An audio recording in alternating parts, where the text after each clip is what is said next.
We're going to talk about a series of phenomena of Yemos Moshiach over the next series of lectures, based on what the Rebbe Melech Mashiach said on Yud Tes Kislev, Tavshin Nun Beis, that we are now in Yemos Mashiach. B'yameinu Eila Yemos Mashiach Shabem Nimtzoim Achshov.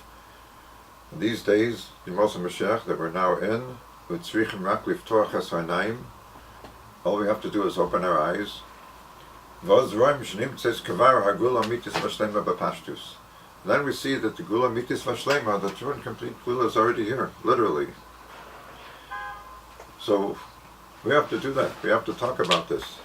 Open our eyes, look at the world, see what's going on in the world, and see where we see the Gula and how we see the Gula.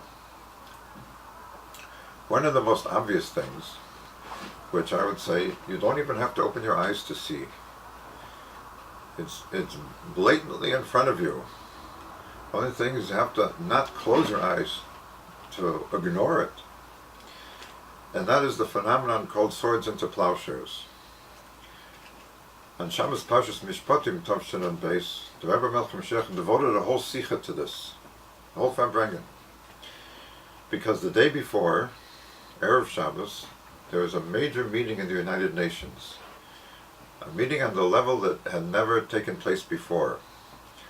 All the heads of state of the members of the 15 members of the Security Council met in New York in the United Nations building, and this included the superpowers, United States and Russia after the fall of communism, major European countries, China, and all of them together made this joint declaration that they're going to begin a new era of international relations. An era which is not focused on conflict and competition, but an era which is focused on mutual respect, mutual assistance, and activities that are beneficial for all of mankind.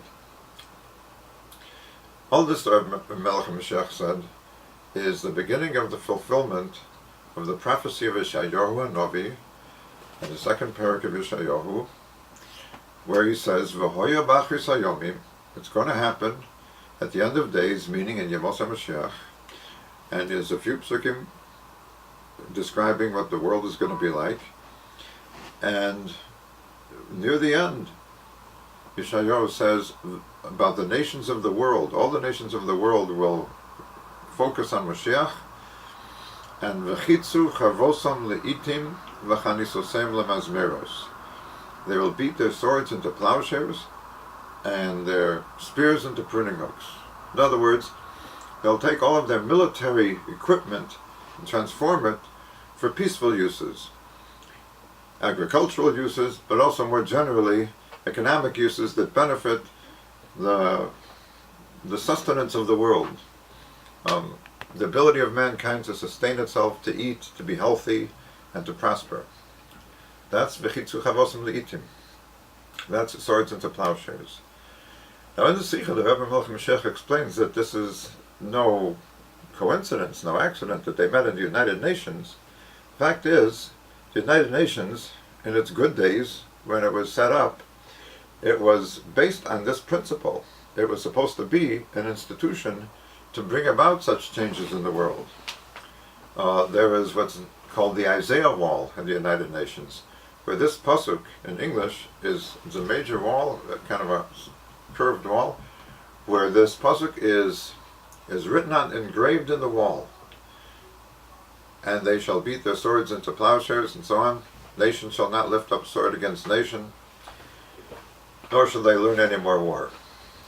So what we are going to do in the next few lectures is talk about different things in the world that we can see. Again, not talking about any special eye-opening activities.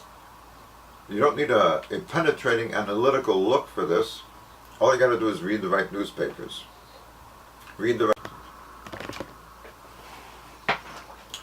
So in the next few sessions we're going to talk about certain things that one can see in the world just by reading the right newspapers and the right journals and not closing our eyes to the realities of the world.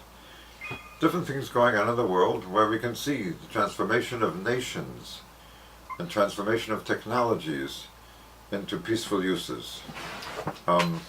I've written about this extensively in my book, Scientific Thought in Messianic Times, chapter 3. And over there I divided it into 3 sections, 3 categories. There's what we can see how the nations of the world themselves have changed. There's how we can see many military technologies having been transformed to peaceful uses from their original militaristic use. And finally, we've investigated the whole issue of global security and raised the question, has the world become more safe? The answer is yes. And how can we see that the world is more safe? What do we see and where do we see it? There are many actually academic and secular institutions investigating the same thing that we're talking about, the changes in the world towards away from militaristic towards peaceful. And these are not organizations with any religious ideas or any religious agendas. These are just like, political science investigations. What's the state of the world? There's a center in Germany called BICC, Bonn International Center for Conversion, which is documenting the conversion of military technology to peaceful uses. There is a report published since 2005 called the Human Security Report, part of what's called the Human Security Project. So they've been publishing almost annually a report on global security, Human Security Report, documenting what the situation is with wars in the world, people dying in wars, the duration of wars, and to their own surprise, their own shock, they've discovered, just checking the numbers and the statistics, that it's all going down. The number of wars is going down, number of people dying in wars is going down, and the duration of wars is going down. Since when? Well, since Swords into Plowshares, since around 1992, when this declaration was made in the United Nations, and which the Rebbe Moshiach identified as V'chitzu Chavosam Itim, transformation of swords into plowshares.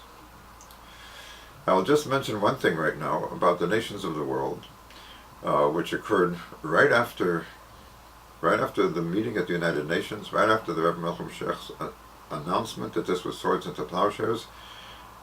Literally days later, the next week, while President Boris Yeltsin, the president of Russia, was still in the United States from this meeting, he met with President George Bush Sr.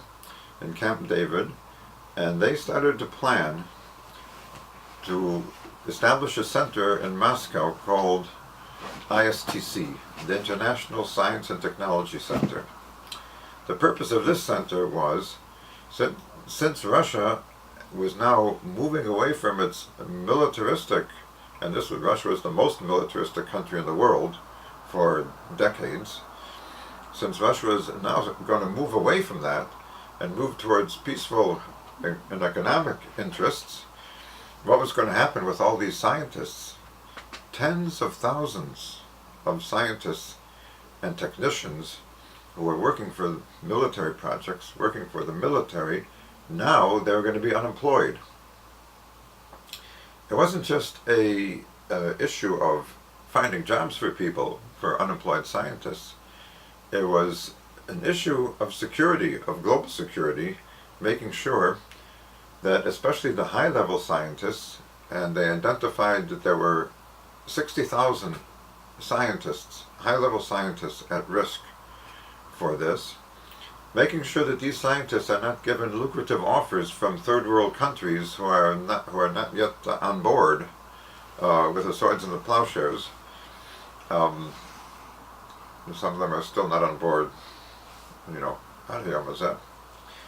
but making sure that they don't siphon away these unemployed Russian scientists to work on military projects in their country. Maybe you have a nuclear scientist in Russia who is now not working on atomic bombs anymore, but maybe the guys in Libya or the guys in Iran are looking for someone to work on atomic bombs for them. You see, that was the issue. And they were successful at it. They set up this institute and put these scientists to work in their fields. The knowledge that they had gained from working on the military projects would be used now for peaceful things. Just a few examples. The nuclear scientist who was trained in nuclear reactions and for military purposes, many of them were put to work designing safe nuclear reactors, which was something very lacking in Russia. They had nuclear reactors, but they were very lax on safety. And everybody knows the famous accident at Chernobyl, the meltdown of the nuclear reactor there. That wasn't the only one. That was just the most dramatic one that made news all over the world. Other scientists, like aeronautical engineers who may have been working on military aircraft, were put to work on civilian aircraft,